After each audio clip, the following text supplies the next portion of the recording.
إن الله يحب التوابين ويحب المتطهرين.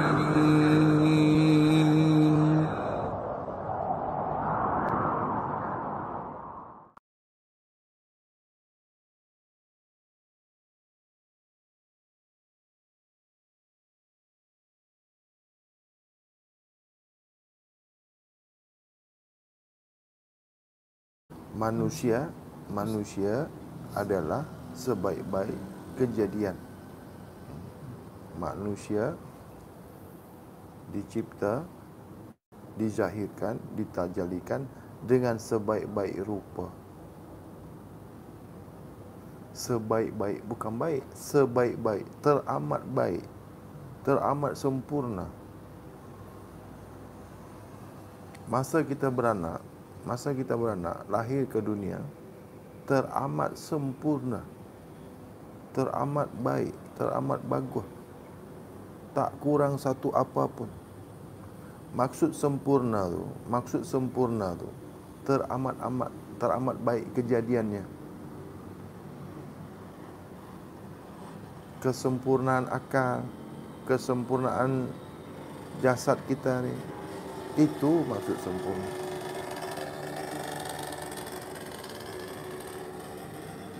Asma, af'al, sifat, zat sempurna adanya, yang sudah pun dizahirkan oleh Allah Ta'ala. Kejadian yang sangat baik, yang sangat bagus.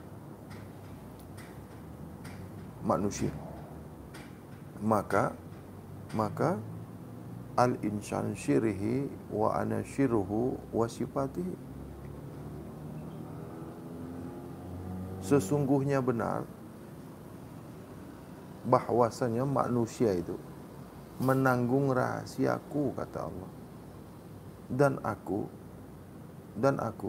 adalah rahasianya.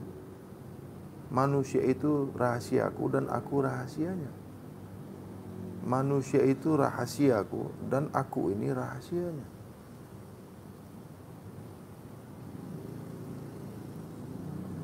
Sampai macam tu Allah berkata dalam hadis qudsi,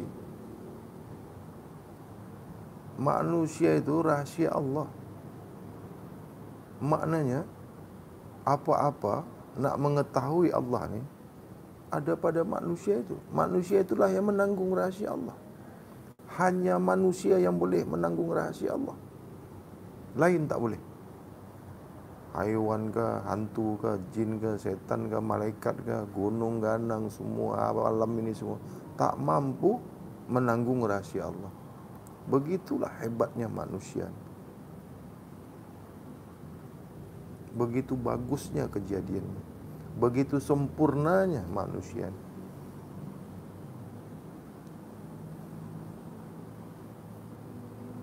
Dan hanya manusia yang boleh sampai ke Tuhan. Cuma manusia. Lain daripada manusia tak boleh. Malaikat pun tak boleh sampai ke Tuhan. Malaikat tak boleh.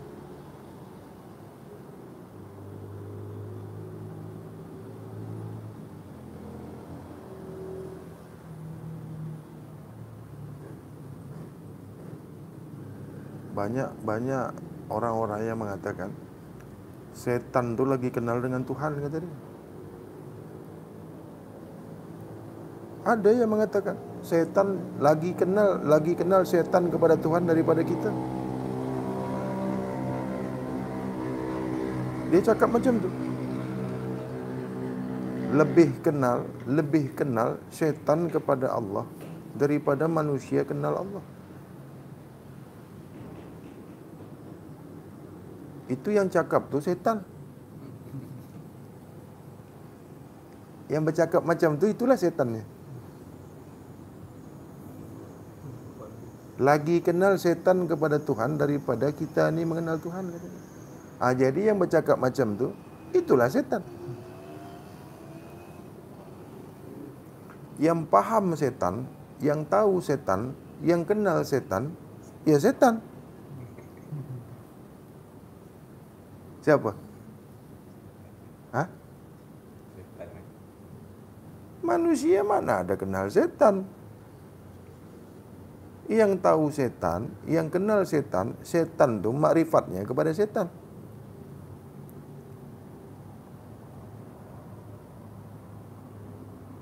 Mana boleh setan kenal Allah?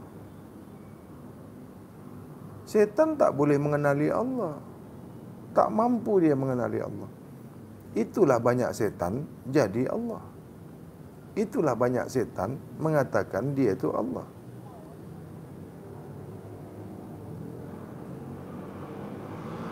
Sebab dia tak kenal Allah. Yang banyak mengaku Allah itu setan. Yang pandai mengaku Allah itu setan.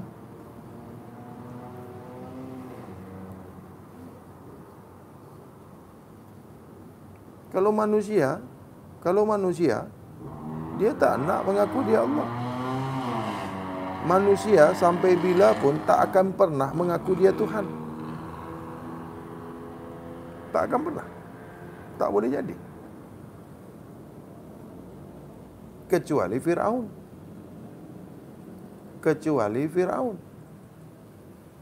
Itu pun Firaun tu setengah setan. Firaun tu gurunya setan. Firaun itu berguru dengan setan. Ini cerita setan pula ni. Macam mana kita ni paham setan ni? Kena belajar juga. Jangan sampai kita ditipu setan. Jangan sampai setan menipu kita. Jadi kita kena tahu ni kerja setan, karakter setan, rupa setan, asma setan, af'al setan, sifat setan, zat setan, kita kena tahu. Supaya jangan setan tipu kita. Yang selalu menipu ni kan setan. Sembahyang menipu, puasa menipu.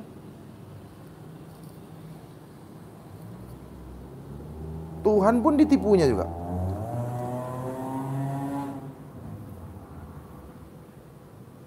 Setan kerjanya menipu.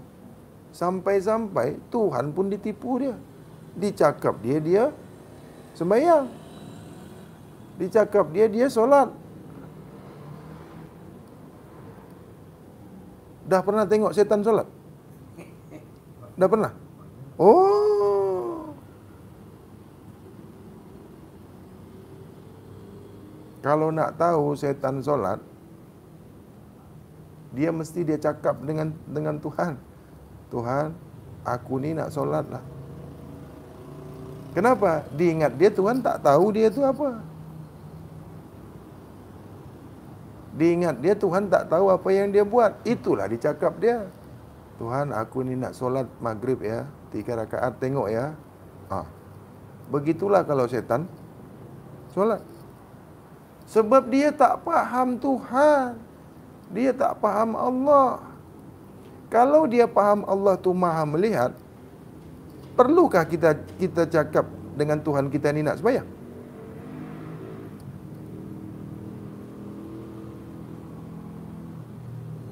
Tuhan Maha melihat tak? Maknanya, apa yang kita buat, apa yang kita lakukan, apa yang kita perbuat, mesti Allah tahu. Tak cakap pun dengan Allah kita ni nak sembahyang, Allah tahu. Itu baru Tuhan betul.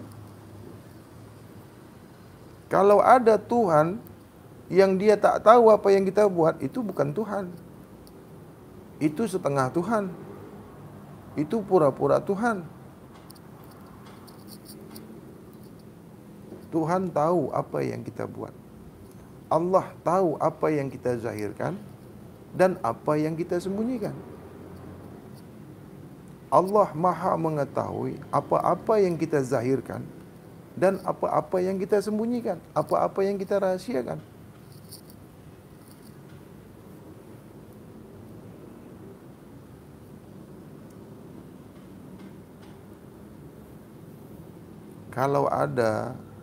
kalau ada yang suka mengkeji, kalau ada yang suka mengkeji sesama, itulah perbuatan setan. Kalau ada suka dengki, tengok orang susah, dia pun susah. Tengok orang senang, dia pun susah. Itulah kerja setan. Setan tengok orang susah, dia susah. Tengok orang senang, dia pun susah. Tengok orang sembahyang, dia susah. Tengok orang tak sembahyang, lagi dia susah. Itulah kerja setan.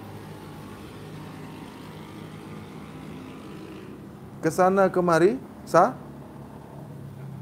kesana kemari, salah. Tengok orang sembahyang pun salah. Tengok orang tak sembahyang, lagi salah. Tengok orang salah, lagi dia salahkan. Tengok orang betul, lagi dia salahkan juga. Itu kerja setan.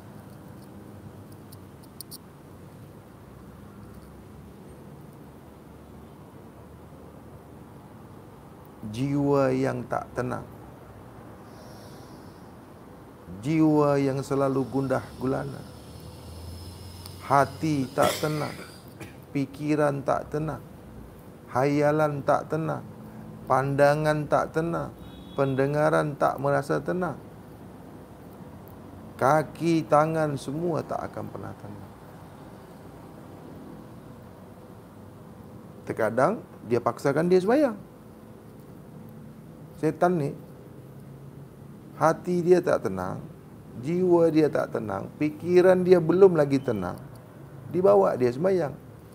Diingat dia, kalau dia sembahyang tu, jiwa dia boleh tenang.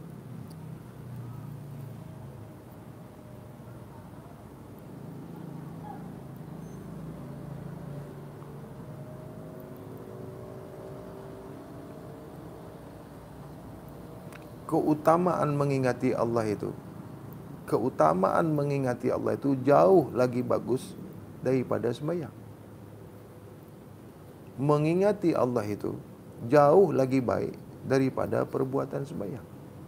Mengingat Allah itu jauh lagi bagus daripada perbuatan sembahyang yang tak betul. Sembahyang yang tak betul itu tak ada apa manfaatnya.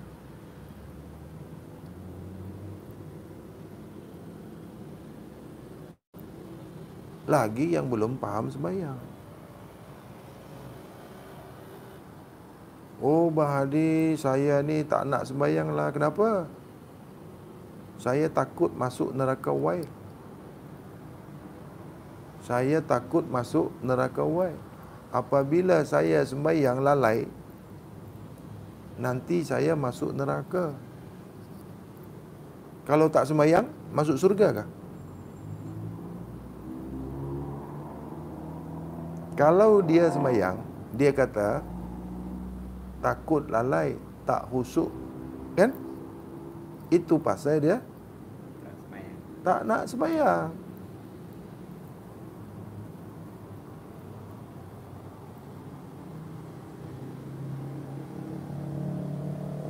Kau tak nak belajar kah? Tak boleh dapat punya lah. Khusyuk memang tak boleh dapat.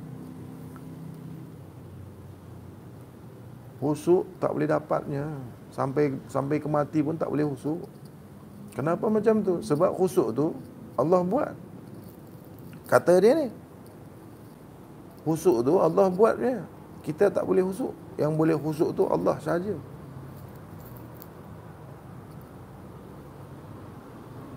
Macam hang tak sembahyang, tak dapat khusyuk. Tak boleh khusyuk.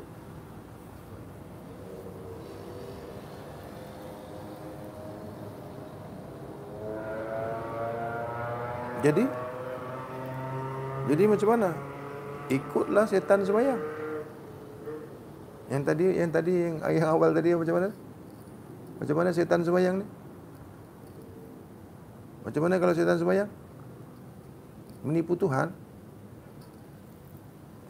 Dia cakap dia, aku ni nak sembahyang.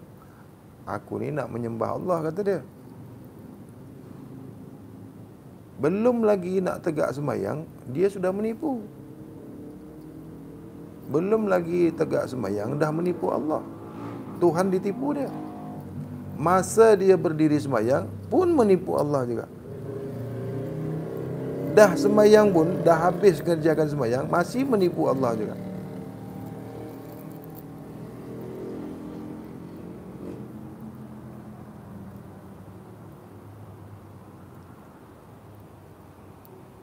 Rakaat yang pertama masih bagus lagi ni, kan?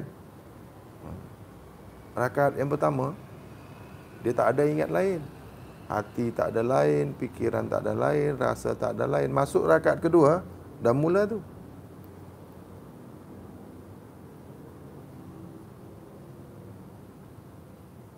Rukuk saja, fikiran dah mulai terbang sana sini dah. Tak? Masa rukuk, engkau macam mana sebenarnya? Masa engkau rukuk, apa yang kau ingat? Ya, macam-macam. Macam-macam. Masa sujud, Lagi macam-macam. engkau ada anak tak? Masa kau sembahyang, anak kau menangis, kau dengar tak? Dengar.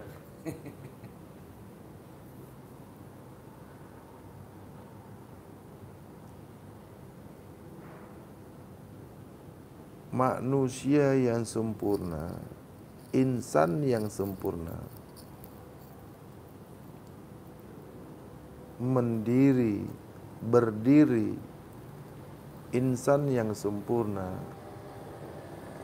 sebenar-benar manusia, Khalifatullah, berdiri sembahyang, sebenar-benar sembahyang, benar sembahyangnya, tak akan lagi buat keji dan mungkar. Apabila benar sembahyangnya, nampak dari perilakunya, nampak dari afalnya, boleh ditengok daripada afalnya, perbuatannya, fi'ilnya, itu nampak. Begitu juga sebaliknya. Manusia yang tak bagus sembahyangnya, yang rosak sembahyangnya, tengoklah perbuatannya. Walaupun disembunyikannya kelakuannya, perbuatannya, afalnya, tetaplah nampak. Sebab yang buruk ni tak boleh disembunyi.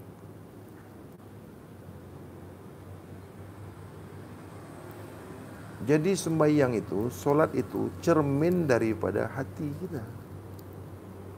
Solat itu cermin daripada perbuatan kita, akhlak kita.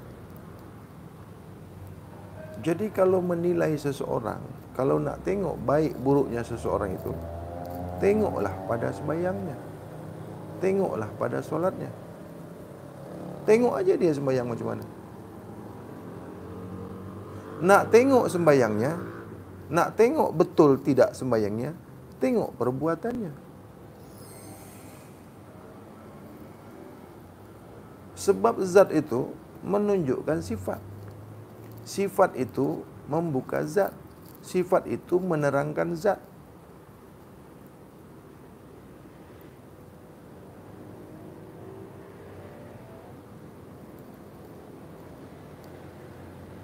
Nak berjumpa dengan zat melalui sifat. Nak berjumpa zat, laluannya tu sifat. Nak membuka zat, tengoklah sifat.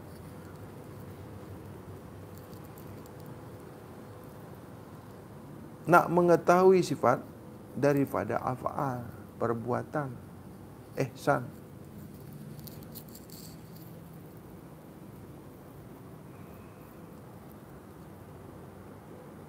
Jadi mudah nak tengok sembahyang orang tu betul ke tidak.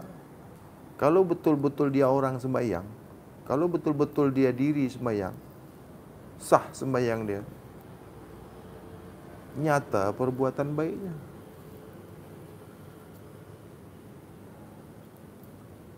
Itu tak boleh lari.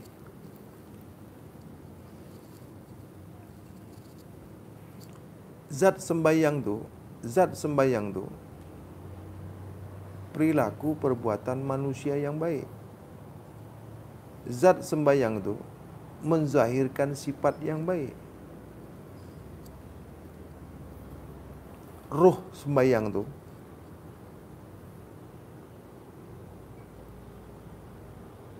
perbuatan, af'al. Jadi kalau kita nak berdiri sembahyang, kena baik dulu af'al kita. Kena baik dulu sifat kita.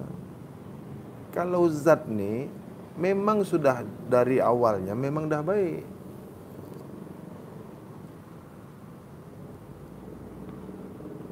Sifat ni yang banyak, sifat ni yang susah kita mengawalnya. Di dalam diri kita ni banyak sifat. Sifat ketuhanan ada, sifat kerasulan ada, sifat kesetanan ada, sifat kehewanan ada, dan banyak sifat-sifat lain.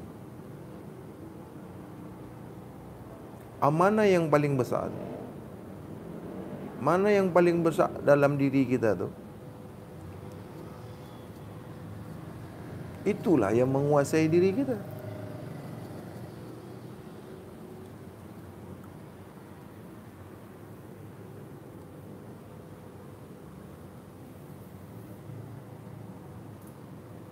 Jadi mengenali diri ini banyak laluannya, banyak jalannya, banyak kaedahnya.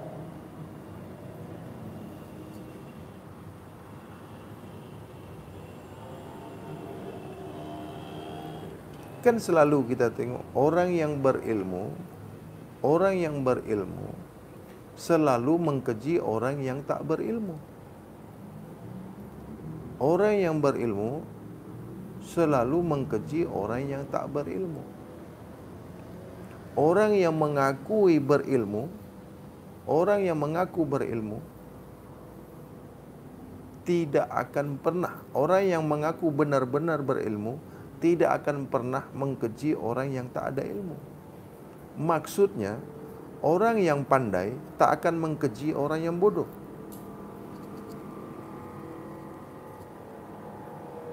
Sebab ilmu, pandai ini amanah. Ilmu, pandai, baik, ini amanah. Begitu juga jasad, kulu jasad kita ini semua amanah. Termasuklah ruh yang ada pada kita sekarang ni, itu juga amanah. Bukan milik kita. Amanah ni kita punya ke? Amanah, bila kita faham amanah ni, hanyalah sementara.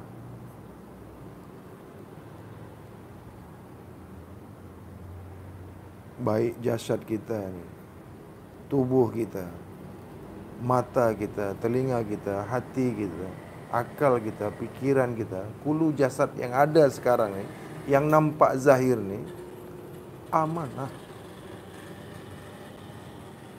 Jadi kalau amanah ni kena ambil balik tak?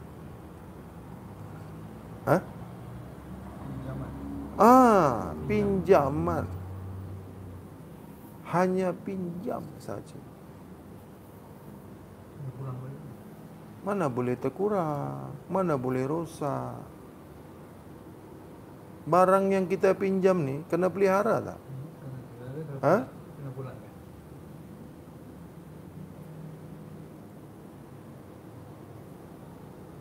Bila masuk lagi ke dalam jasad kita ni, kita nak kaji lagi ke dalam tubuh kita ni.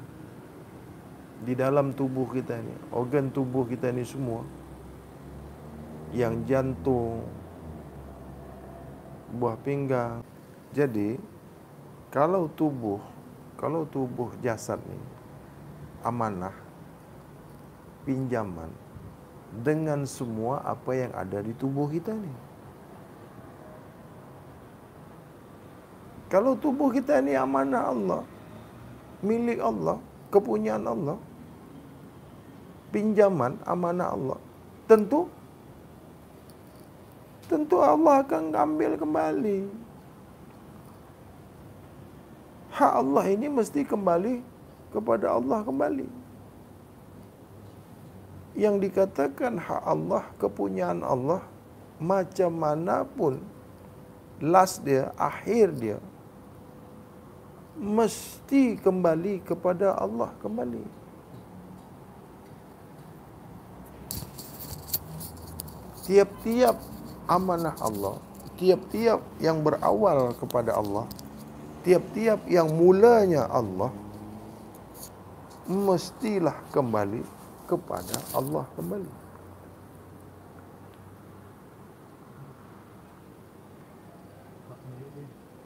Tiap-tiap hak milik Allah. Apa-apa kepunyaan Allah, segalanya milik Allah. Yang awal-awal muasalnya daripada Allah, mesti kembali lagi ke Allah lagi.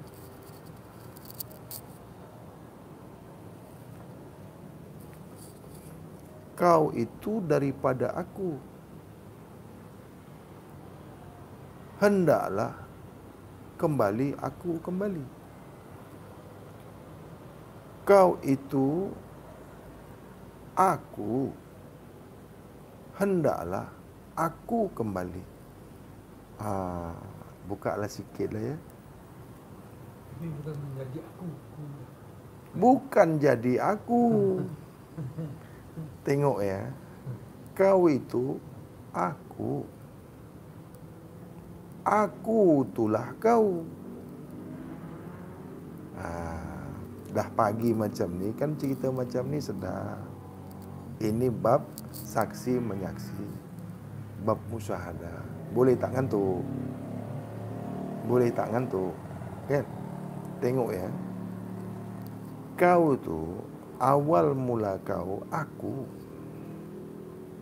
Awal muasal kau tu aku.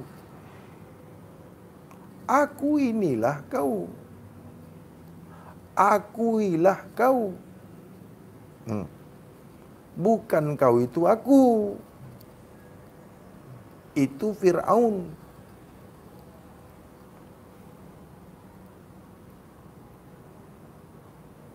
Aku itulah kau. Kenyataan aku inilah kau.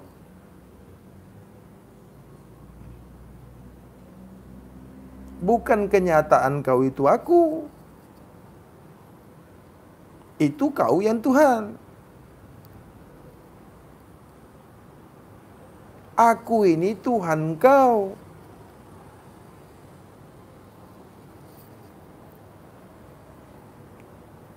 Macam? Ini kata Tuhan. Nanti tersilap pula.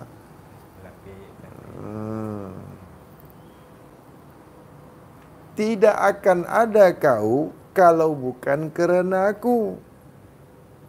Tidak akan pernah zahir engkau kalau bukan kerana aku. Tapi adanya aku ni bukan kerana kau. Adanya aku ni, keadaan aku ni bukanlah kerana engkau.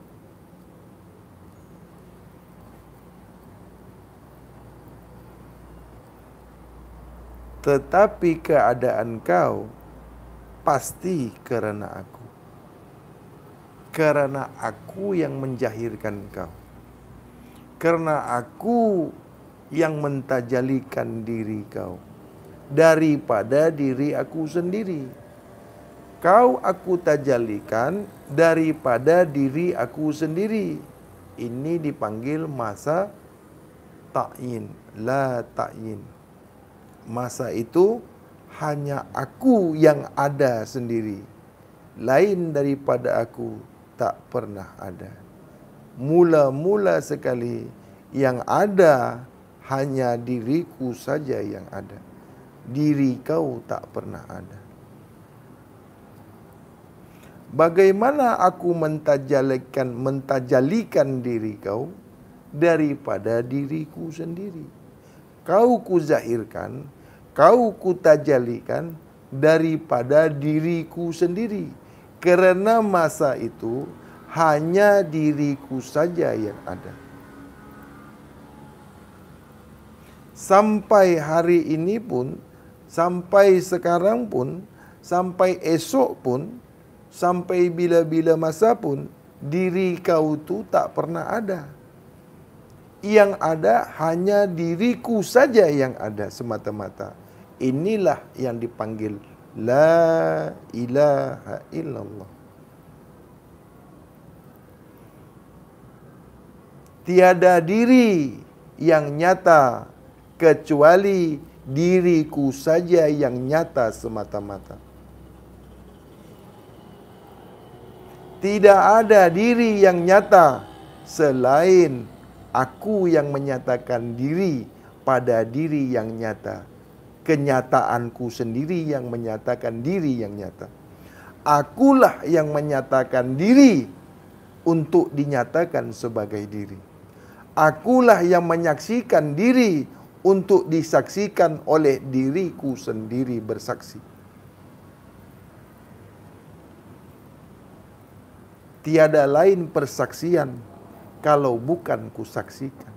Tidak akan ada saksi kalau tidak kusaksikan. Tidak akan ada saksi yang boleh menyaksikan kalau tidak kusaksikan. Inilah yang dipanggil syahadat.